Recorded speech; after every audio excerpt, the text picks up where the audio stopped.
Thank you, guys. This is by Kevin Farron, Roadtrip. It's going to be a straight reading because I'm very boring. It starts like this. When I was in high school, movies and TV had convinced me that the quintessential American experience included a teenage road trip.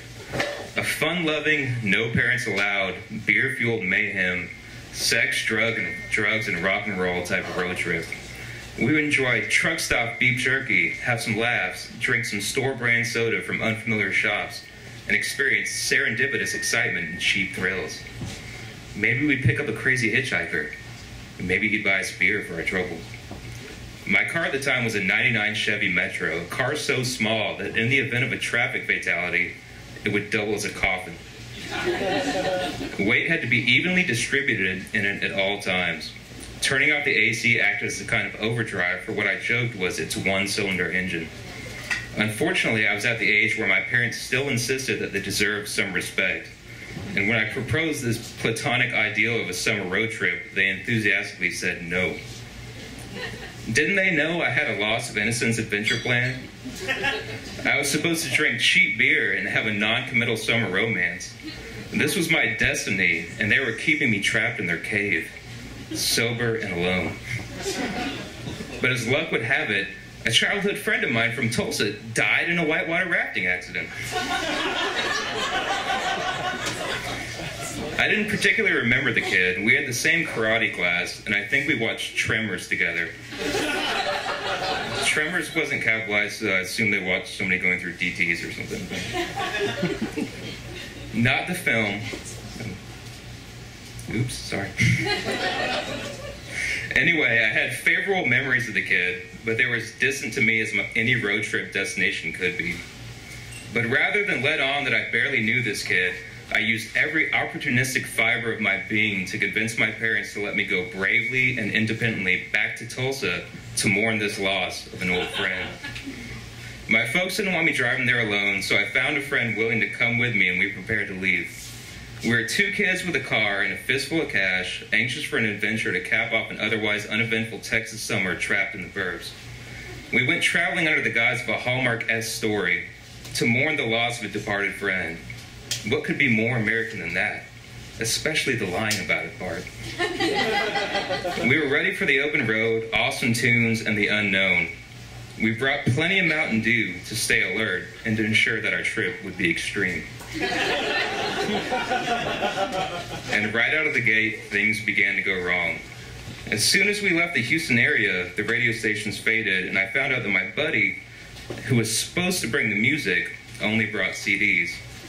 My car only had a tape player, but we thought that's not a total loss. It's still the late 90s. Tapes haven't completely disappeared. We'll just stop in Dallas and get some. I think we've all been there, haven't we? Every store we went to, from corner shops to Best Buy, did not carry tapes. So one facet of our great American road trip was already not panning out. How were we going to cruise through the countryside without classic rock blaring in our ears? We had just about given up and decided to leave Dallas when finally, at a gas station, we found some tapes. The good news was we found music. The bad news was our only options were The Simpsons Sing the Blues,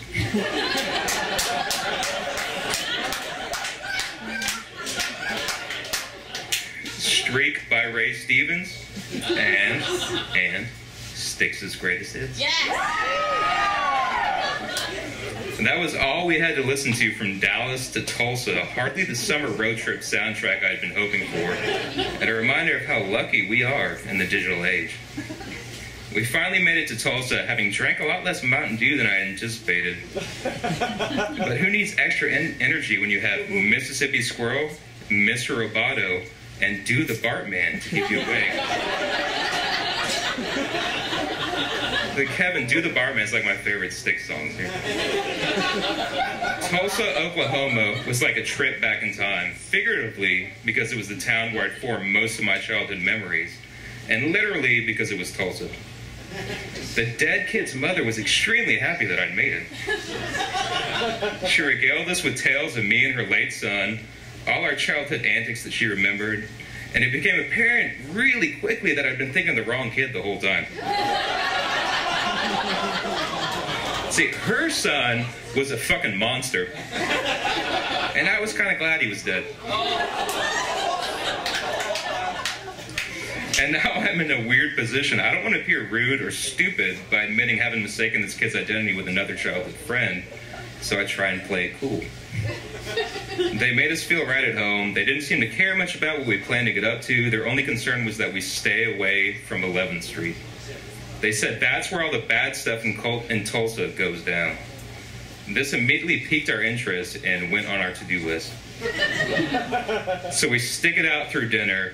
The mom's boyfriend, Russ, a man whose skull was decorated with a sharp mullet and free from the burden of a full set of teeth, tells us he's a great artist who does a lot of computer art, and he's created all this great commemorative work. Russ's appearance makes it hard for me to believe this, but computers were everywhere then, and movies like Shine and Rain Man had challenged my expectations of individuals who seemed ill-equipped to deal with the world. He was very proud of a piece he called The 5 Lighthouses of the Apocalypse. His canvas was multiple sclerosis paint, and his masterpiece was something we instantly recognized as a stock photo from multiple sclerosis paint. Unable to hold back the laughter, we made it very clear to each other that we needed to leave, and quickly. So we went down to 11th Street. Compared to downtown Houston, there was nothing going on. There was one prostitute. She was off duty. The one homeless guy they had was sleeping in a respectable, well-lit area. And back in Houston, our homeless population was just waking up. They hadn't even started dancing yet. Disappointed but determined, we got back in the car and plotted our next move. And then all of a sudden, bang, bang, bang, bang. "Oh my God, we're getting shot at," I exclaimed. We panicked, both ducking down. While I try to get us out of the road, I feel a warm spray across my body. "Oh my God, you've been hit. What happened? We must have looked at somebody the wrong way. Oh my God, 11th Street is terrifying. What are we going to do?" My friend replied, "I haven't been hit. It's Mountain Dew." We never removed the cooler from the car. All those cans had exploded in the summer heat. Sticky, frustrated, and out of options. We did the only thing we thought would matter: return home defeated and exhausted. We gathered up our belongings quickly and quietly and headed out.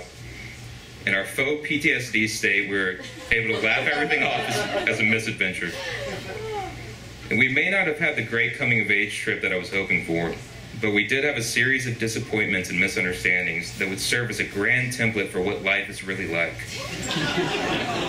which is a series of disappointments and misunderstandings.